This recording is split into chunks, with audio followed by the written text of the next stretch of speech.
10 ಜನಕ್ಕೆ ಅನ್ನ ಕೊಡ ಕೈಗೆ ಮಳೆ ಹೊಡೆದ್ರು ಯೇಸು ಸ್ವಾಮಿಗೆ.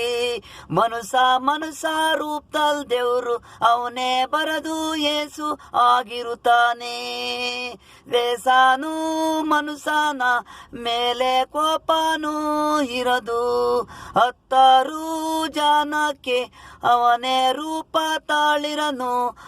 10 ಜನಕ್ಕೆ ಅನ್ನ ಕೊಡ ಕೈಗೆ ಮಳೆ ಹೊಡೆದ್ರು ನೋವೆಷ್ಟಾಯ್ತು, ದುಃಖ ಎಷ್ಟಾಯ್ತು. ಮನುಷ್ಯ ಅಲ್ಲ ಅವನು, ಯೇಸು ಸ್ವಾಮಿ ಅವನು. ಭಕ್ತರ ಕಷ್ಟ ಅವೆರಡು ಮಾಡಕ್ಕೆ ಬಂದ, ಮನುಷ್ಯನ ರೂಪದಲ್ಲಿದ್ದ.